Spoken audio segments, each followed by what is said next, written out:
Hi, welcome again to ingvid.com. I'm Adam. Today we're going to look at something that I know students sometimes get confused about. Okay, first of all, students ask me all the time, what is the subjunctive? Okay, the subjunctive voice and grammar. First of all, let me tell you there are two different or three even different ways of looking at the subjunctive. Usually people think the doctor recommended he go to hospital. That is one example of the subjunctive. What I want to look at today is the word wish, the verb to wish, okay? And how it is used, because this is sometimes very confusing to students. So here I have a few examples of how to use the verb wish. I wish I were rich. He wishes he were taller. Okay, so first thing you notice, I'm using were, not was. Okay, now why? Because. I'm sorry to say it like that, but that's how it is. Always use were, never use was. I, you, he, she, it, they, we, were. Sorry, I almost said was. Were, always. I wish it would rain. Now here we're talking about an action verb, rain, like to come down, rain. So we use would. Bill Clinton wishes Hillary would be president. Notice the capital P because president is a title here, specific. So this is called the subjunctive voice. What we are talking about when we use the verb wish is a hypothetical. What does hypothetical mean? Hypothetical means imaginary. It's not real. Okay, so anytime we use the word wish, the verb wish, we're talking about something that isn't true and can't be true. If it can be true, you will probably use the word hope, but that's another story. Okay, so how do we construct this? How do we set up sentences? I'm going to write this down for you in a second and we'll look at how to do this. Okay, so first let's look at how we construct a sentence using wish.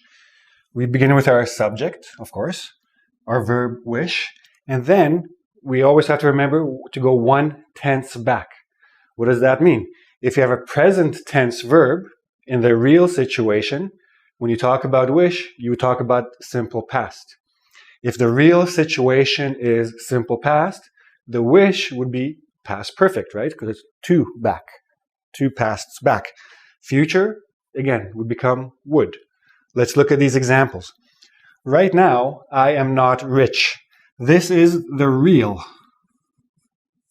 situation. This is the fact. So I wish I were rich. The am present becomes were past. And again, remember, always were, never was. That's the main thing to remember with wish. Okay? High school. I didn't study hard in high school. I was a very bad student. You are very good students. That's why you come here, right? I didn't study hard in high school.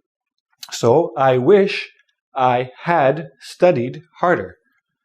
Simple past, past perfect. I go one step back. Okay? It will be dry tomorrow. Like the air will be very dry, sunny, hot, etc. Two ways I can speak about it. I can wish it would rain. I can use the action verb, but the will becomes would.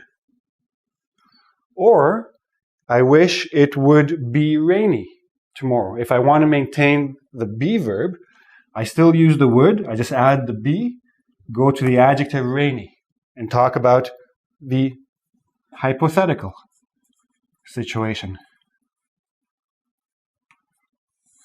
So again, two very important things to remember about using wish. One, anything you say with the wish verb is not real. Okay?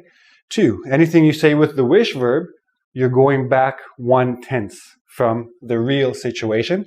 And always remember, were, not was. Okay? That's the main thing. So some of you will be taking whatever test you're taking, IELTS, TOEFL, etc., TOEIC. The subjunctive. This is a very common question on any test that has a grammar section. It's almost guaranteed you'll have one question about wish. And this especially is what they are going to be testing you on. The were, not the was. Okay? Now, many native speakers will say, I wish I was rich. You know what? That's okay for them to say. They're native English speakers. It's not correct. You want to be correct, you will say were. Okay? If you're not exactly clear about all this, go to ingvid.com. There's a quiz. You can have more examples and test yourself and ask questions there. Okay? See you soon. Thanks.